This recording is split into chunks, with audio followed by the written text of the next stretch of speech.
writing grants for the rest of my life.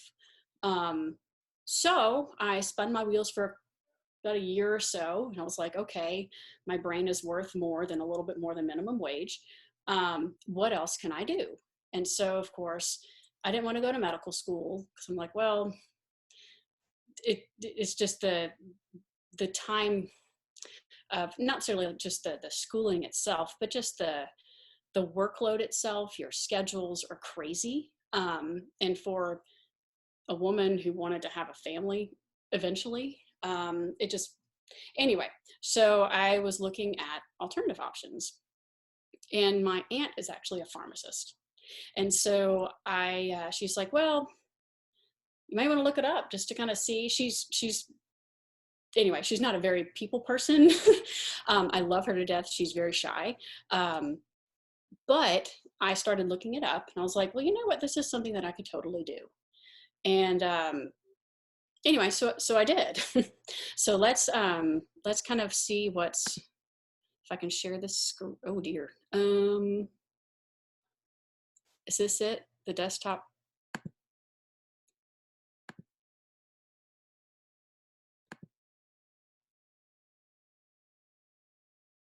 All right, Abigail, you may have to share this PowerPoint if you don't mind. Yeah, I can do it. Okay, yeah, because this was not doing what it said it was going to do on the YouTube tutorial. That's okay. So I apologize. There we go.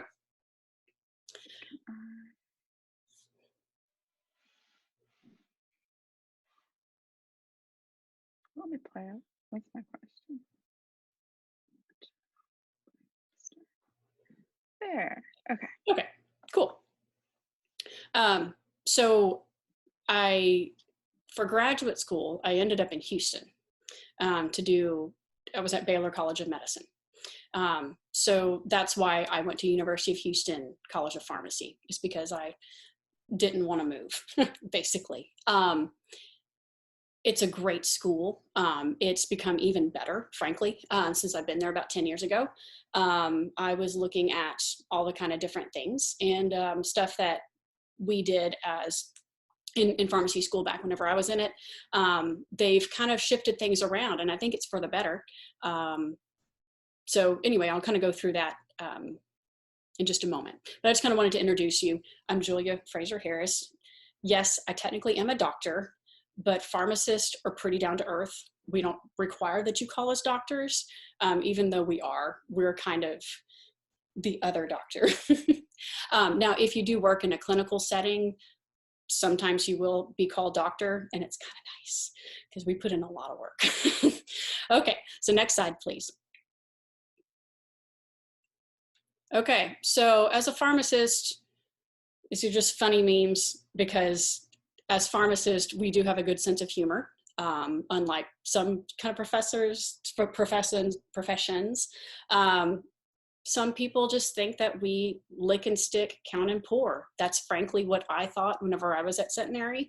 It's like, why would anybody want to be a pharmacist? All they do is slap a label on some medicine and just give it to people. Like, that's just, and yes, that's some of what we do, but we can do so much more. And I just want to blow y'all's heads up for a little bit of what we actually can do. We are compensated well.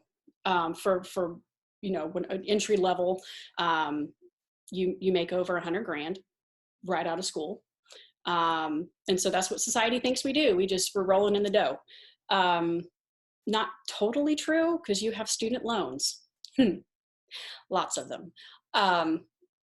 So, and then of course what the media thinks that we just, dispense all fun and games, all that kind of stuff. And of course what doctors think we do.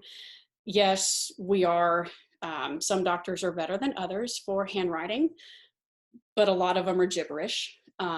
Thankfully for e-scripts that we can, but still sometimes we have to decipher because they can't type correctly. So anyway, and then what I think I do as a pharmacist is actually kind of what I actually did. So, and then what you actually do is sometimes it's very frustrating because of our computer systems, insurance, whatnot. and you're kind of pulling your hair out some days, and that's okay. And then other days it's better. Okay, next slide, please. So how do you become a pharmacist? So if y'all aren't familiar with this, pharmacy is about the only doctoral level program that doesn't require a bachelor's degree prior to admission. They do have some prerequisite courses, and each school will be different. For example, whenever I went to University of Houston, of course, being in Texas, it's different than being in Louisiana. So I had to take like Texas history, Texas this. And I was like, dear God, really? So I had to take like 5 extra classes in order to get the prerequisite. So I had to basically not really sit out a year, but kind of sit out a year to get my prereqs done and work and all that kind of stuff. So I was just doing kind of part-time school. So just make sure that you get all of their classes, that requirements and stuff. I know Northeast, I haven't even looked at Louisiana. I'm not licensed in Louisiana. I'm just licensed in Texas. It's totally different requirements for the most part. Secondly, is to take the PCAT exam. And the PCAT is akin to the MCAT. Frankly, it's easier than the MCAT. I took the MCAT twice. I don't recommend taking it again. It was brutal. But the PCAT is scored in a percentage, like basically a 1 to 99% of the composite score type of thing. And they've changed the format slightly since I've taken it. I only took it once. I actually did the Kaplan, pre-course work class, because I'm just not that diligent being outside of a classroom. And I did really well on it. I got out of the test and I'm just like, okay, well, either I completely failed it and answered every question wrong, or I think I did really well on it, and I did really well. So it's not the, if you look under like the second point towards the end, a good PCAT score, the average to getting into University of Houston was a 79%, which was frankly a lot lower than what I got. So if Centenary did a great job with chemistry, biochem, biology section, even in just writing with rhetoric and all that kind of stuff that we had to do since it's liberal arts, prepared me really well for just taking this test. I just needed a good refresher course because it had been a couple years since I had been, in a gen chem class and all that kind of stuff. So those are obviously the 2 big things that you will need to do once you kind of look into kind of where you want to go. How are they ranked nationally? Obviously, once you're a pharmacist, you're a pharmacist. So yes, it does matter kind of where you go, but then in the grand scheme of things, we all learn basically the same thing. We have to take the same board exam to become a pharmacist. So it just depends on kind of what environment that you want to be in, whether you want to be in Louisiana, Texas, other state, wherever you want to go. And then of course, getting into application with the program, letters of reference, and then community service. You have to have so many hours of community service and like 3 reference letters and whatnot. So whenever I went through the program, getting into the program, it seemed like it was a bit more stiff competition. I think I remember it was like over 800 applicants for like 125 spots. And I was like, dear God, I'm never gonna get in. But a lot of people just want to be a pharmacist. And you have to think about it that way, that, it's like, well, if I get out of school and I can make over 100 grand, then sure, I want to do this. But they don't have the intellectual ability and capacity to make it through and to even get through it. So just kind of not really take it like a grain of salt, but don't let it overwhelm you of like, oh my goodness, it's like 1 in 4, 1 in 5 people maybe get in. Centenary, it does a great job preparing you for just being a well-rounded person. Obviously get a solid GPA going undergrad, especially in the sciences. I think the average undergrad GPA was like 3.51. I was doing my stats from University of Houston because that's what I know. And that really hasn't changed much, if I remember correctly, from whenever I was in it. And then the good PCAT score, again, I said was about 79%.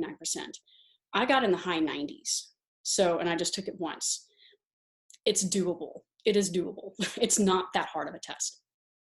And then also good interview skills. Once you apply and then you get asked in for an interview. Interviews will last up to 4 to 6 to 7 hours. It's a whole day, half day to whole day, depending on where you go. I know Texas Tech was like a full day. That was exhausting. University of Houston was about 4 or 5 hours or so. They keep you busy though. They have different scenarios that they put you through, as well as interviews. But as long as you are kind of connecting with the people and you show kind of leadership, but not bulldoze everybody around, you're going to do fine. And, and then after that, you get your acceptance letter and you're like, what? So, and then you have the whole summer of, you're just like, what should I do? What should I prepare for? What should I do? What should I study? And they're like, don't, because you will be doing a whole lot of it. So, anyway, so that's basically kind of how you become a pharmacist. So just research where you want to go. If you want to stay in state, go out of state, obviously tuition will be different. Private versus a public college, tuitions will be different. They're comparable-ish, but they will potentially have different, look to see kind of where the geographic area is. And if you want to maybe potentially practice there, look at the different hospital sites that are around there, because you will be doing rotations around there. So if you want to do something in like the Rio Grande Valley, then, Texas A&M Kingsville is right for you, because you'll have a whole lot of, different rotation sites that'll be around that area. If you want to do Houston, the medical center, do something right there. If you want to do, Northeast, New Orleans, wherever you want to go. And yeah, so just do your research where you want to be, and then go from there. Okay, next slide, please. So here you are as a first-year pharmacy student. You have the world in your hand and you're gonna just conquer it. By the second year, you were literally pulling your hair out. Third year, sometimes you sleep through class. In fourth year, you're on rotation and you're going, dear God, I have to remember all of this stuff that I have learned in the past 3 years. And I'm being tested on a patient with this. So it can be overwhelming at times, but you have great mentors, you have great professors.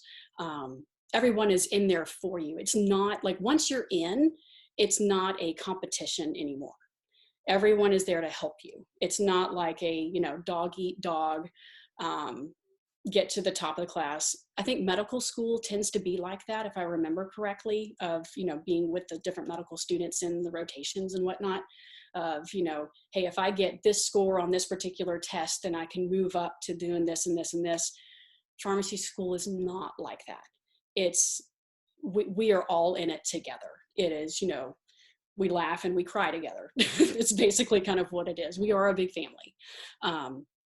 So anyway, so that was just kind of a funny meme and that's fairly accurate. I'm not going to lie. All right, next slide, please. So what do pharmacists do all day? Well, obviously, depending on what job you've got, hospital, clinic, whatever, and we'll go in that in just a little bit. But for the most part, we fill prescriptions, we verify physicians' instructions, kind of regardless of where you are. We obviously check drug interactions. drug disease state interactions, different things like that. We have to take the whole patient into account of, is this a new medication? Is this a refill? Is this a different dosage? Is this, there's so many questions that go in there, it's not just a click, click, click, click, like, yeah, that's sure, that's fine. The doctor knows what they're doing. Sometimes he doesn't, and so we have to catch that. And then, of course, we instruct patients, we counsel patients. We try to as much as we can. And then depending on where you are, retail pharmacy obviously works a lot more with insurance. Hospital pharmacies do not work with insurance. So if you don't want to do that paperwork and stuff, and that completely pull your hair out paperwork, go hospital. It's okay. They don't have to do with insurance. And then, of course, as pharmacists, we will oversee pharmacists in training. We can become mentors as well, and preceptors is what we call it. And then obviously we oversee pharmacy technicians.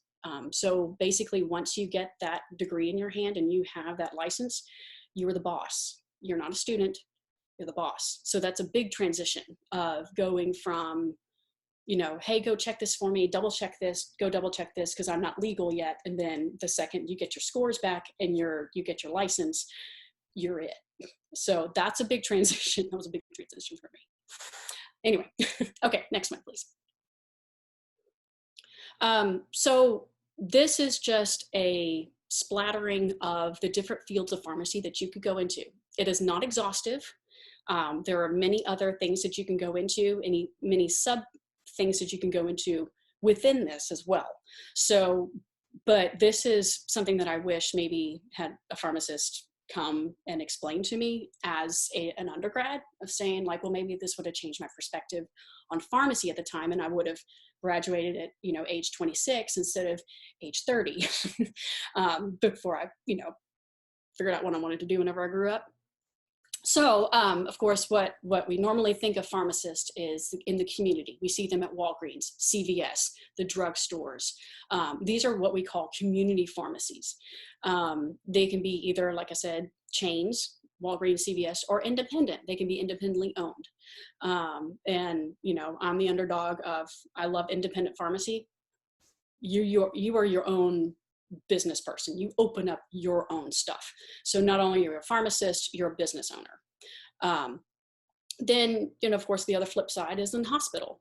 And you can either be just a staff pharmacist, and you can go the clinical route. And that requires a little bit more specialty, and we'll go into that in just a second. You can go into academia. That has obviously great hours. You don't necessarily get summers off, because as pharmacy students, you're kind of around, you really don't get a summer off per se. You get like a week, if that. Obviously you get, well, no, do you even get spring break? You get Christmas. It's almost like the workforce, it's, like, hey, you're a professional student now. We're going to treat you like one. Your parents don't get 3 weeks off for Christmas. Neither will you, type of thing, even though you really want it because your brain's fried. You can go into ambulatory care, and we'll go into that in just a second. Managed care, totally different. Nuclear pharmacy. You can go into industry. And then, of course, I'll tell you a little bit about what I think the best thing is compounding. Okay, so let's go into them, what we've got. So community pharmacist, what do you normally think of? Of course, the smiling faces, or the maybe not so smiling faces that you see at Walgreens or CVS, depending on how busy they are. Sometimes you're just dead and there's nothing to do. And then other times you are so slammed that you can't breathe. But with that, you obviously fill prescriptions, you counsel patients, you resolve insurance reimbursement issues. That's a lot of it, actually. You manage your inventory. You supervise pharmacy technicians. We can administer vaccines. We are licensed to administer vaccines. And some pharmacies will do more vaccines than others. Some will be just like a travel vaccine pharmacy. Some will be just obviously your flu shots and your kind of run-of-the-mill regular shots that you would normally get seasonally. And so because the community pharmacy does offer a higher pay, at times, but it's a rat race. You can't pay me enough to do this. It's you kind of will understand once you're in there. It's a great learning experience. I learned a ton whenever I was at Walgreens and CVS. They do things a little bit differently in each company, and that's okay. But so about 60% of pharmacists will work in community pharmacy, because most of us as pharmacists are people. Like, we love to talk to people. And this is the best way to do it is, you are at that forefront of your being a healthcare provider, and pharmacy is the most accessible profession, healthcare profession out there. We're free. Like, think about it. If you go up to the pharmacist and say, like, hey, look, I've got these symptoms, I've got a sore throat, I've got this and this and this. And they're like, oh, okay, well, on aisle 2, you find this and this and this and this and this. Take that and you should be fine. Free advice. That would have cost you $60 at the doctor's office. So, a lot of people sometimes use and abuse us, but that's what we're there for, is we're there for the public and to get that kind of stuff. Okay, next slide, please. Okay, on the flip side, if you really don't like working with people or with the public per se, you could be a hospital staff pharmacist. These people, yes, you will see patients, not like CC patients. You obviously work at a team. There's an army of pharmacy techs that work in the hospital, depending on obviously how big it is. So clearly you will have to be a people person. You can't just sit in your corner. But central pharmacy is the central fill of the hospital. Normally it's in the basement. You have no windows. It's kind of weird. Anyway, but basically you're at a computer, you're verifying, you're going through all your clinical things that you've learned in school to figure out, is this okay? We've checked, like, hey, here's a new antibiotic. Well, what did the culture come back as? Is this going to be correct? Is this the right dose? Is this the right? You have to go through so many things to figure out, is this going to be safe for my patient? And is this going to be effective? So that's in central pharmacy. We tend to do that too. A lot of times we'll have what we call a decentralized pharmacy and floor pharmacist. And these pharmacists will be assigned to a particular floor, a particular ward in the hospital. Like, there's the neurology ward, there's the cardiac ward, there's the you name it, it's there. And so those will be you're still a quote unquote a staff pharmacist, but you're floating a little bit more in the NICU, in the pediatric type of things. You become a little bit more specialized without the specialized residencies that we'll go into in just a minute. Obviously, we're responsible for drug distribution in the hospital. The Pyxis machines always need to be stocked. We need to have, accurate counts, your narcotic counts. Everything has to be double counted. Everything is, it's a very strict, everything is protocol related. Obviously, we create protocols for drug administration with the nurses. We dispense the medications, but we do not administer the medications. That's the nurse's job. So, and then upon discharge, pharmacists will counsel patients upon discharge in hospitals if need be. Okay, go for it. Now, whenever I just briefly mentioned about residencies and being a little bit more specific and clinical, a lot of my buddies went to this. This is what we are trained for in pharmacy school, is to become clinical pharmacist. We always have a clinical pharmacy mind, regardless of where we practice. But upon your graduation, your 4-year degree of pharmacy school, you take your board exam, the NAPLEX. You take your law exam, whichever state you want to be licensed in. If you want to go on to a particular residency program, kind of like a doctor, kind of like an MD.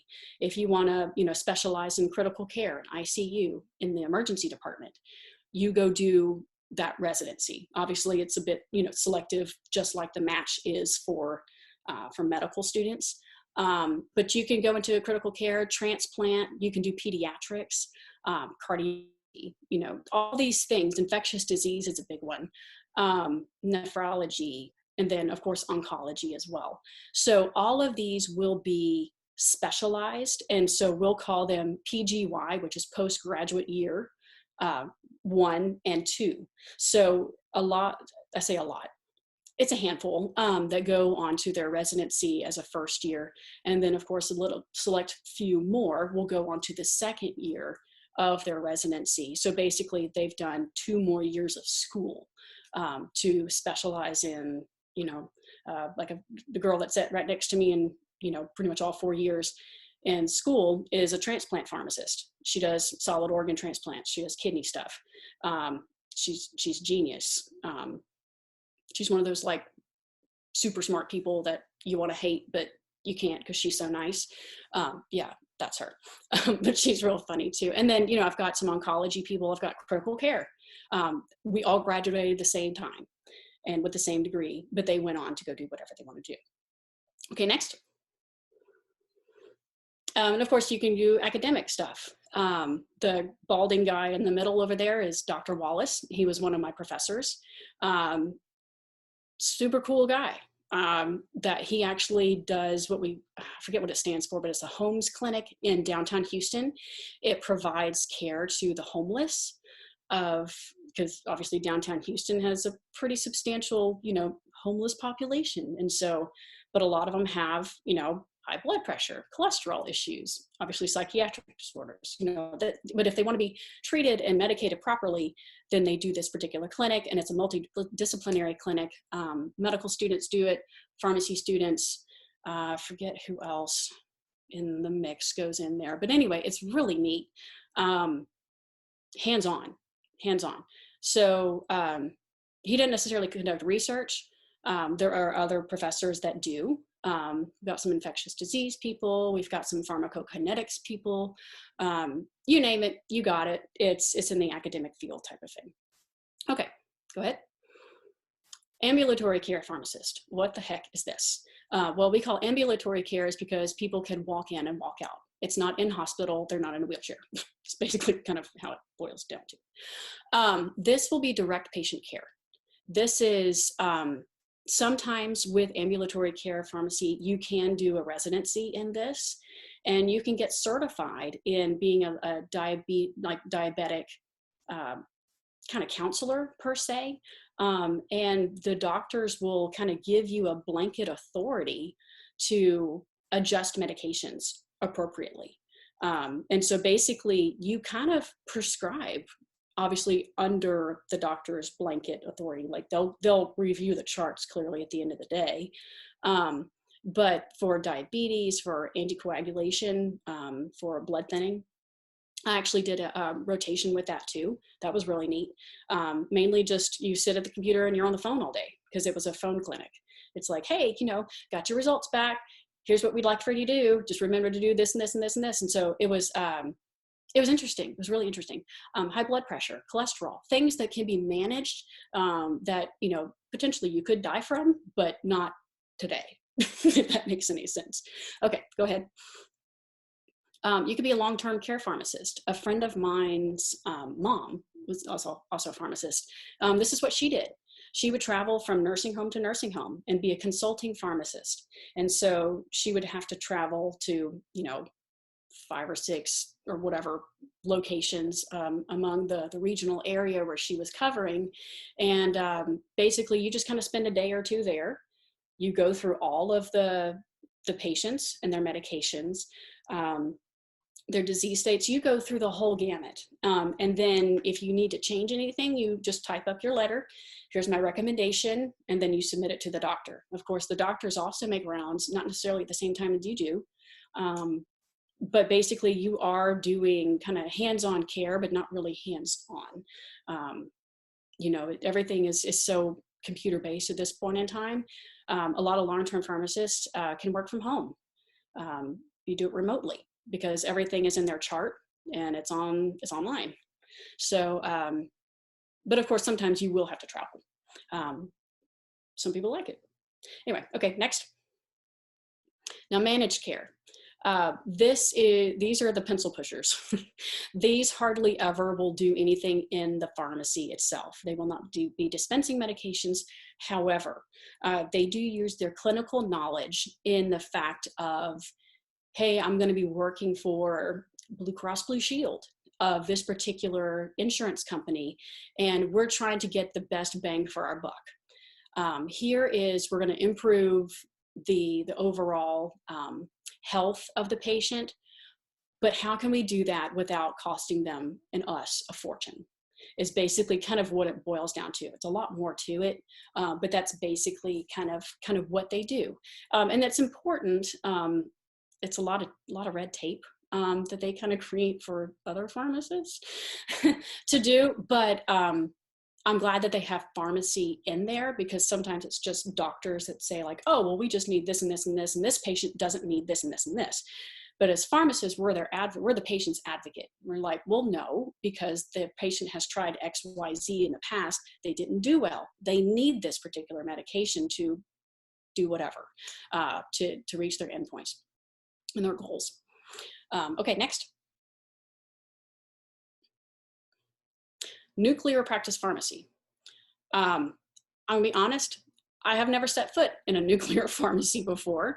It scares me. I'm honest. It's not for everybody, but the cool thing is that they basically have really good hours. You go in at 6 in the morning and you're out by 2. Like, it's just, nobody needs a demand. I mean, like, you have obviously it's a demand for it. Yes. These are going to be your contrast dyes, your different, just radioisotope tracers of doing whatever in imaging and whatnot.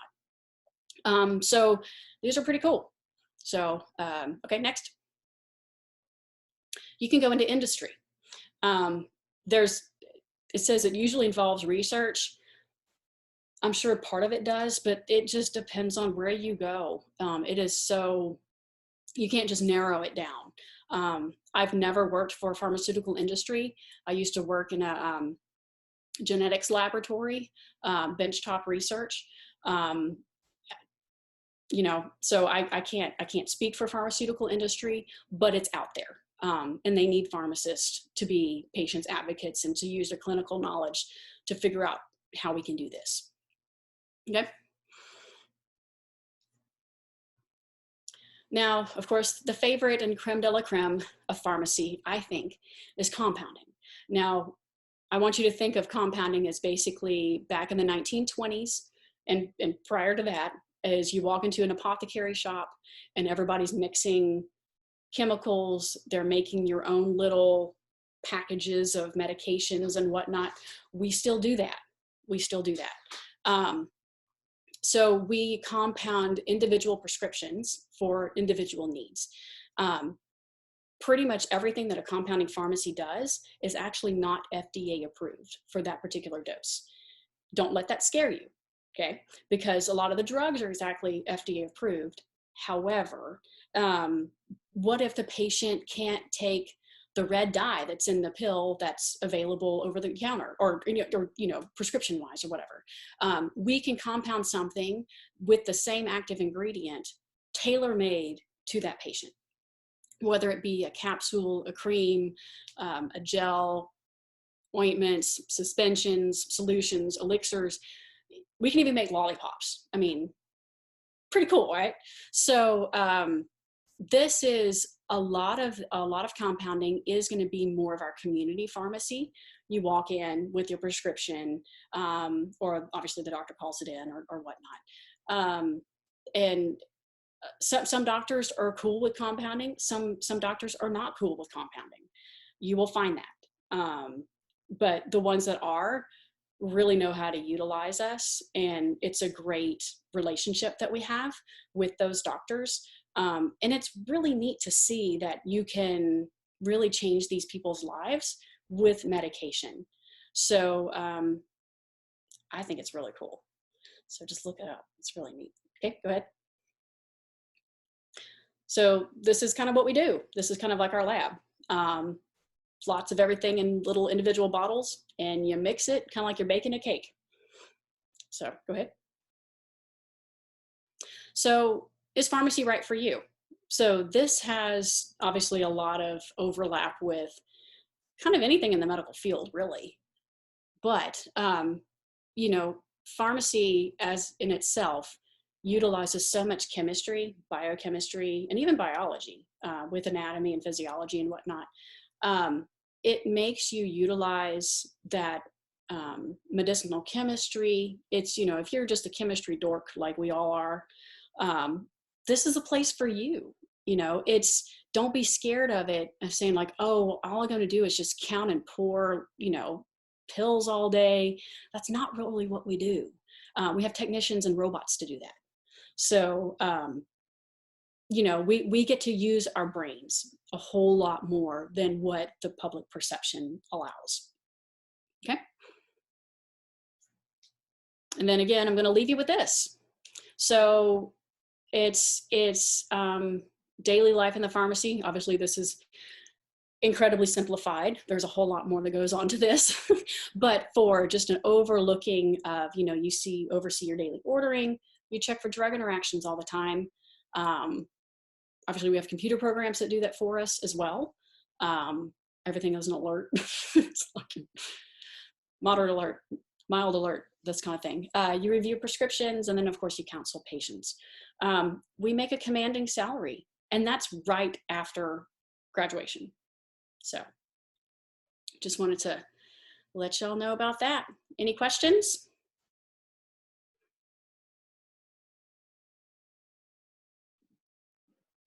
I have one. Was it your first choice to be a Yeah. pharmacist? No, it was not. At Centenary, I was like, well, I'm going to be a doctor. So I took the MCAT and I didn't get in. And it was devastating at the time, but a blessing in the future. Then I decided I wanted to be a professor and I wanted to go to graduate school, and that was a bust. So that was strike two. And then I was like, all right, Jules, what can you do to use your brain? I've been trained really well. We're smart. Let's face it. We are in that upper echelon. Don't think that you're stupid. Please don't. I have that tendency. So just research it and do things that you want to do. This really works out for me. I've been a stay-at-home mom for the past 4.5 years, but I have no doubt that whenever I go back, kind of a Sunday school type of thing will do to you. I'm long-winded, but I wanted y'all to see what we have. I think we had a few other people with questions, maybe. Yeah, absolutely. Absolutely. Well, did we finish answering Monty's question about your first choice? And yes. So let's see, where was I? Pharmacy was my third choice, technically. It was, as you get older, you tend to see a little bit clearer. I guess hindsight is 2020. Anyway, no, it was, I knew I always wanted to be in the medical field. It's just where did I fit in best? And pharmacy was my niche. It may not be yours, but it may be. You never know. I just want y'all to do your due diligence and research it, and just don't blow it off like I did whenever I was an undergrad. I think there was a girl who graduated with me who was like, yeah, I'm going to pharmacy school. And I said, why would you want to do that? That's dumb. But it's not dumb. It's a great career. It's a wonderful career. I had a question about standardized tests for getting into pharmacy residency and when you take it and how you studied and stuff. Yeah, so the PCAT is to get into pharmacy school just in general. To that, you'll have to do a little bit of research on your own. I just kind of clicked with it and stuff. You obviously have a biology portion, a chemistry portion. You have to do an essay, like a writing portion, and then a math, I think it is. And it's pretty, I don't want to say it's easy, but considering that you only have to have, that you don't have to have a degree in order to do it, you can take the test as a sophomore in college and still do great with it. if that makes any sense. So you don't have to have, you know, differential equations under a belt just to take this particular test. It's a lot of generalized chemistry, gen chem, a lot of some organic chemistry, but kind of more basic things that kind of give the pharmacy schools kind of leverage of saying, okay, well, what's their aptitude? How is this particular person going to do well in pharmacy school? If they do really poorly on the PCAT, either they didn't study, that may, you know, give them a hint of saying, well, maybe they're not going to do okay. It's not a, you know, if you do really, really well on it, you're going to do really, really well in pharmacy school. It's just an aptitude test to let them know, hey, do you have the generalized knowledge and the, you know, just the kind of know-how to figure it out. Does that make any sense? It's not as stringent and as rigorous as the MCAT. That was rough. That was like an all-day process. No. I remember taking that. I remember the day taking that. That was rough. But the PCAT was a lot different. You have, you know, I was one of the older ones taking it because I was, let's see, 20, how old was I? 25, maybe, whenever I took the test and stuff. And there were, you know, people 5-6 years younger than me that were taking the test, and I'm sure they did great. And it was about 50-50 split of getting into pharmacy school with a bachelor's degree versus just transferred in. Just had to take like 2.5 years of their core requirements, and then they got in. So it's a good balance. So frankly, it's not that difficult. Study for it, clearly, but it's not that bad. It's really not. Okay, any other questions? If there are no other questions, I just want to say, like, thank you for doing this. This is really cool that you were able to absolutely, do this for us. And y'all rock. My heart goes out to y'all. Man, this is crazy. All I gotta say, this is crazy. Like I've been going crazy with my 2 little girls. I can't imagine working at this point in time, because as a pharmacist, I would be working. You would be a frontline worker. Now, what I was doing before wasn't necessarily face-to-face contact. I did a lot of mail order pharmacy, and that's a whole nother ball of wax, where you just talk to people on the phone and you don't have to, you know, face-to-face. So that's nice, but I would still be considered essential. Sure, a lot has changed in the past 5 years, but a lot of it hasn't. So, you know, I have, you know, still keep up my contacts and still keep up my license. You renew it every other year. It's not hard to renew. You know, you pay your money to the state. It's like $200 or something every 2 years. It's, you know, it's really not that bad. So it's a great profession. It's a small profession, you know, like the 6 degrees of Kevin Bacon, 6 degrees of pharmacy, you know. And then once you get into the more specialized field, you know everybody. Like it's just one of those, you know, kind of like a Centenary. You kind of know of everybody. Same way with pharmacy. I think I had one more question about how do you know which field of pharmacy is good for you? Like, how do you know what's a good fit? And then if it's not, can you switch and stuff like that, I guess is my. Yeah, absolutely. So that's actually a great question. So yes. So if I wanted to go work in a hospital, I could go work in a hospital. Now I would be a staff pharmacist because I don't have that PGY1 or PGY2, you know, years under my belt of having that clinical pharmacy experience. But absolutely, people do that all the time. Like they just want to change the scenery and they're just like, you know what? I'm done with retail. I'm going to go with hospital. I don't want to deal with insurance anymore. I'm going to do that. And then they get tired of that. And then they either go back or they do compounding or they do whatever. You can do veterinary pharmacy. You can do, so you're not tied down to something. Now, obviously, if you're more clinical, then you kind of are to that thing. But a lot of times, it's a really rewarding thing. It's a lot of work, but you round with the doctors. You are part of that multidisciplinary team, and you call the shots. Like, it's pretty cool. Like, you know, whenever you're doing rounds and stuff like that, I've rounded with med students.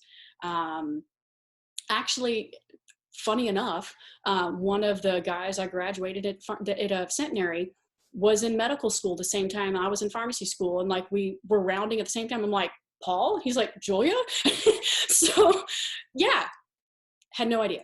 We were still we were both in Houston, and you know, that kind of thing. So it was kind of cool. We're like, oh, many Centenary grads, you know, whatever. But yeah, so it's yeah, you get to, for those clinical positions and stuff, the doctors look to you for all their medical, all their drug questions. It's just like, hey, I think this is going to be good, but can you make sure the dosage is right? And you're like, on it, you know.